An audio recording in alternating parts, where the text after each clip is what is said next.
여러분 안녕하세요. 오늘은 제어문에 대해서 여러분과 함께 공부를 해 보도록 하겠습니다. 제어문은 프로그램의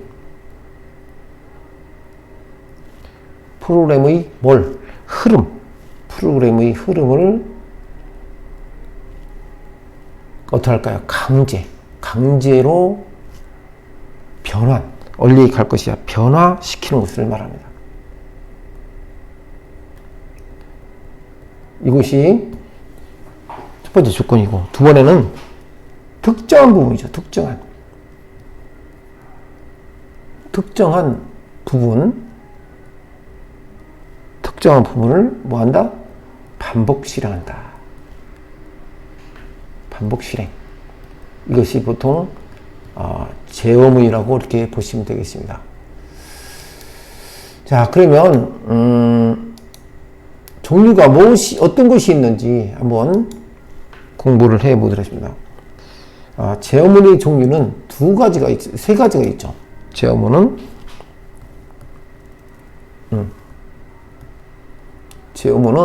세 가지가 있습니다. 첫 번째, 분기. 두 번째, 조건 분기.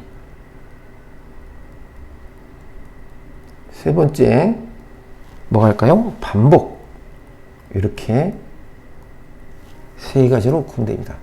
분기는 어떤 것을 의미하느냐? 고투. 원리 가라, 강제로. 그죠? 브레이크. 또 뭐가 있을까요? 컨티. 그 다음에 조건 분기는 어떤 것이 있을까? if하고 뭐가 있을까요? else. 짝이죠? 그 다음에 스위치하고 케이스. 반복은 for가 있죠. for. 많이 하다시피 while문이 있고 do while문이 있죠. 이렇게 보시면 되십니다. 이 분기라는 것은 뭘 얘기하냐? 순서도에서 어떤 조건식에서는 반드시 심볼이 이거죠. yes 아니면 no가 반드시 나옵니다. 이 조건일 때 무조건 원리 가라 할 때 이제 go to라고 쓰면 되겠죠. go to문을 쓰면 되겠죠. 그죠? 그래서 또 두 번째 조건 분기는 이 조건, 어떤 조건이 만족할 때는 이리 가고 그렇지 않을 때는 이쪽으로 가라. 그래서 조건식에는 반드시 yes 아니면 no가 나타난다 라는 것을 꼭 아셔야 됩니다. 그렇죠? 그러면 직접 한번 어떤 식으로 진행되고 있는지 보도록 하겠습니다. if else를 본다면 if else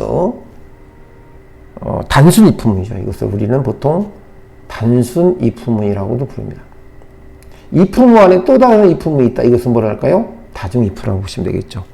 그래서 이거를 if 조건만 이렇게 쓰고, 일단 조건식이 하나 들어가야 되겠죠.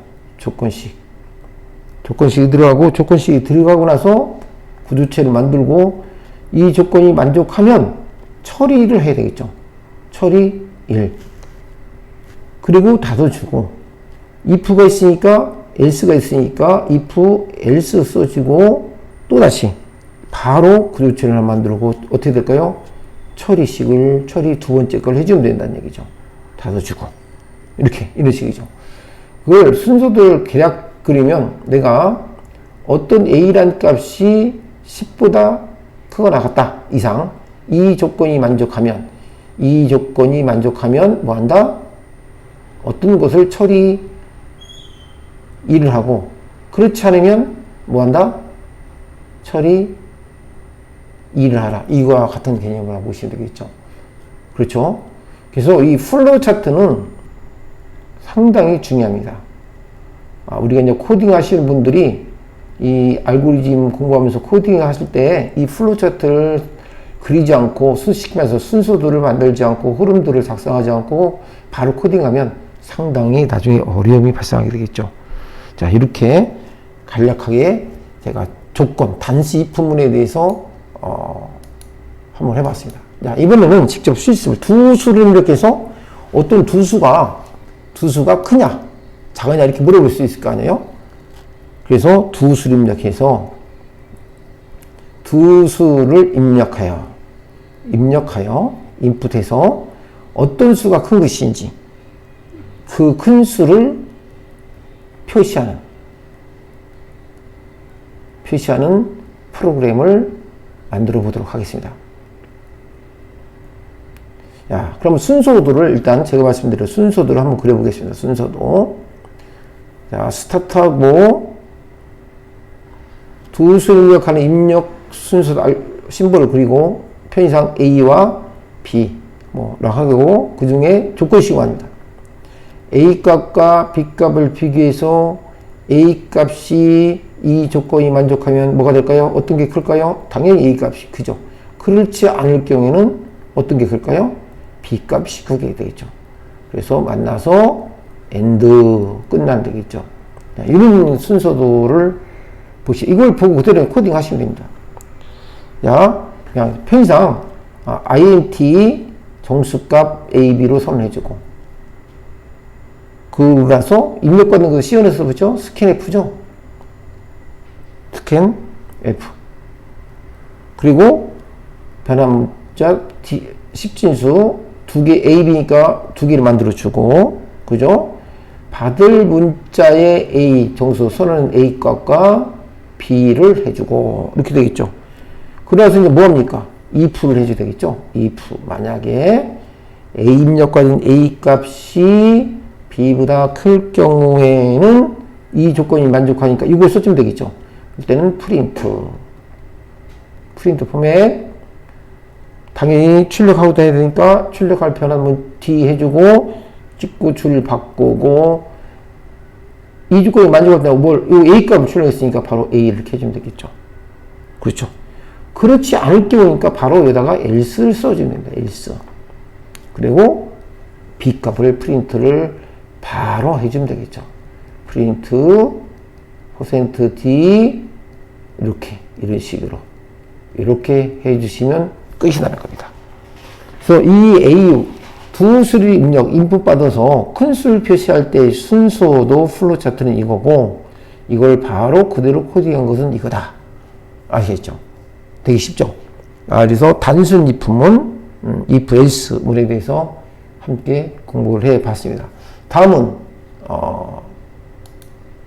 다중 if를 한번 해보도록 하겠습니다. 다중 if. 자, 다중 if는 아까 말한 대로 if 안에 또 다른 if가 들어있는 게 다중 if죠. 다중 if. 다중 if란 if 안에 또 다른 if문이 들어갈 경우, if문을 뭐라 할까요? 포함할 경우를 우리는 다중 if라고 보시면 되겠습니다. 그렇죠? 단순 if. for도 다중 for next가 있듯이 if도 다중 if가 있습니다. 그럼 이는 조건식을 예를 들어서 어떻게 형식을 만드느냐? 자, 예를 들어서 이렇게 보시면 되죠. A 값과 B 값이 있을 때 A 값이 조건이 만족할 때 이쪽 때는 A에서 B를 빼서 C다 집어넣고 그렇지 않을 경우는 또다시 물어보죠. 이렇게 A 값과 B 값이 비교할 때 A 값과 B, 이 조건이 A 값이 클 경우 1을 가지만 그럼 B 값이 클 경우는 어떻게 하냐? B 값이 크다는 얘기죠. 그럼 B하고 어떻게? 또 C하고 물어봐 이 조건이 만족할 때는 어떻게 할까요? B에서 뭐 A를 빼가지고 D를 넣는다든가 이 조건이 만족하지 않을 경우에는 뭐 C에서 B를 빼서 뭐 F를 넣는다든가 이런 식으로 만들 수가 있겠죠. 그래서 쉽게 말씀드리면 이렇게 두 개의 if문이 들어가는데 이 조건이 만족하지 않을 때 다시 물어보는 경우. 여기서 끝날 경우에는 단순 if도 되지만 만족하지 않을 때 다시 물어보기 때문에 어떻게 된다? 다중 if문이라고 보시면 되겠습니다.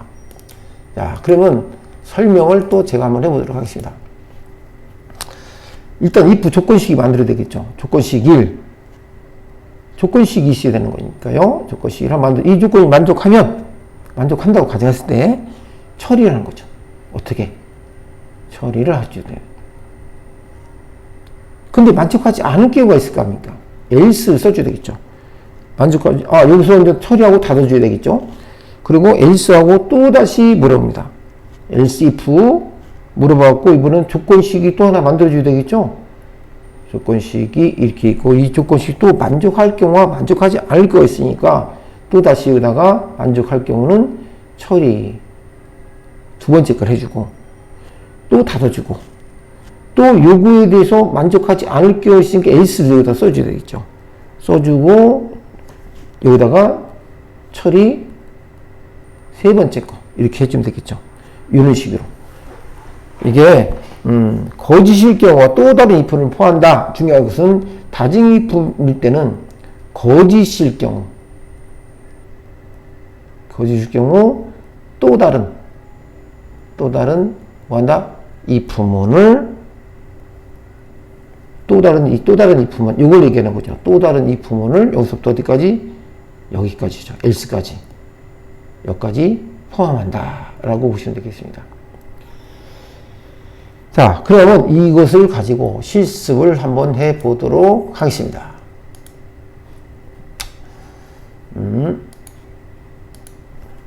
자, 어떤 수를 입력해서 그 수가 양수인지 음수인지 뭐 필요할 또 0인지를 판별하는 거. 이렇게 뭐 양수와 음수 비교할 때는 쉬운데 0인지 판별할 때는 다징 if를 써야 되겠죠. 그렇죠? 자, 그래서 어떤 조건이 만족하느냐라고 했을 적에 첫 번째 어떤 값을 입력받아서 A와 B 값을 입력받아겠죠. 이 값을 입력받아가지고 물어보면 되겠죠. 첫 번째 조건. A가 B를 입력받아서 A 구태 이렇게 하지 않아도 돼요. 이런 방법을 사용하지 않고 이런 방법을 한번 사용해 보겠습니다. 구태여 이런 방법을 살 필요가 없이 어떤 그 값을 입력받아서 양수인지 음수인지 구분할 때 한 가지만 물어봐도 되겠습니다. 한 가지만 변수 하나를 써가지고 이렇게 한번 하겠습니다. 어떤 수를 A라는 수를 입력받아서 이 값이 양수인지 음수인지 0인지를 판별하는 거죠. 그래서 이 값을 입력받아가지고 물어봐도 되겠죠. 어떻게 A 값이 0보다 크다. 능이 들어가면 안 되겠죠. 0보다 클 때는 이 조건이 만족할 때는 뭐가 될까요? 뭐가 될까요? 양수가 되겠죠. A 값은 양수가 나야 되겠죠. 그리고 또다시 그렇지 않을 경우에는 이렇게 물어죠. else. 그럴 때 할 때는 여기다가 이렇게 물으면 되죠. if. 그러면 A 값이 0보다 작냐? 이 작냐라고 할 이때는 어떻게 될까요? 0보다 작으니까 어떻게? 이때는 음수가 나오겠죠. 그렇지 않을 때는 양수도 아니고 음수도 아닐 때는 당연히 뭐가 될까요? 0이 나오겠죠. 이렇게 해서 끝나는 이렇게 끝나는 것이 바로 임의수를 정수를 입력해서 그 임의수 데이터 A 값이 입력받은 값이 양수냐 음수냐 또는 0이냐 이렇게 물은 거죠. 그래서 if문 안에 또 다른 if문 else일 때 if문을 받아들이는 것을 다중 if문이라고 보시면 됩니다. 이걸 그대로 한번 코딩을 해 본다면 메인 함수 같은 거 다 빼고 일단 int a를 해줘야 되겠죠. int 좀 떨어져야 되겠다. int a 해주고 입력받은 것이 뭘까요? scanf죠. scanf 써주고 똑같은 방식으로 %d 입력받을 변수 뭘로 입력받았어요? a로 받았으니까 a 이렇게 해주고 그래서 이제 조건식 물어봐야 되겠죠. 여기 요 부분이죠. if a 값이 0보다 크냐라고 할 때는 그냥 바로 여기다가 뭡니까? 프린트 해주면 되죠. 프린트 포맷하고 양수라고 이렇게 표시해 주면 되겠죠. 그럼 뭐 양수. 근데 이거 대신에 내가 값을 해주고 싶을 때는 어떻게 될까요? 당연히 %d 해주시고 역수레이시 해주시고 이렇게 해놓고 어떻게 할까요? a 값 이렇게 하면 되겠죠. 근데 이제 이렇게 하면 a 값 양수인지 음수인지 판단해야겠죠. if 쓰고 그 다음에 이 조건이 만족하지 않을 경우가 요거죠. 그럴 때는 이 끝났으니까 여기다가 if else 구두체를 닫지 말고 그냥 바로 문장 끝나고 여기다 else를 써야 된다. else. 그리고 요걸 보여야 되겠죠. if 그러면 입력받은 값이 그럼 네가 0보다 작냐? 라고 할 때는 똑같은 방식으로 프린트 쓰시고 음수 이렇게 하셔도 되고, 그죠? 이렇게 하셔도 되고, 똑같이 방법으로 요 B 값을 똑같이 프린트 포맷 해가지고 요 내용을 그대로 써줘도 관계없죠. 그렇죠? 또 이렇지 않을 경우 있죠. 이럴지 않을 경우에는 뭡니까? 여기다 그냥 바로 이거에 해당하는 else문을 써주고, 그냥 바로 그냥 프린트 써주면 됩니다. 프린트 포맷, 그럼 0인가 보다 라고 하면 되겠죠. 0 이렇게 써줘야 되겠죠. 이런 식으로. 그렇죠? 그러면 여기다가 이 대신에 또 값들 출력하고 싶을 때는 뭐 구티어 더 하고 싶을 때는 프린트 쓰고, 이렇게 한번 %t는 이것은 0입니다. 이렇게 쓰게 되겠죠. 0입니다. 이렇게 표시가 되겠죠. 0입니다. 쓰시고 역슬래시하고 n하고 닫고 요 a를 써주면 이 a 값이 나중에 뭐가 될까요? 0이라는 숫자를 입력했을 적에 0이라는 숫자는 0이 나올 것이고, 다른 것도 마찬가지 이런 내용을 이 부분에 써주면 똑같은 내용으로 확인할 수 있을 겁니다. 자, 오늘은 어떻게 단순 이품문, 제어문에서 단순 이품문하고 다중 이품문에 대해서 함께 공부해 봤습니다. 다음 시간에 뵙도록 하겠습니다. 안녕히 계십시오.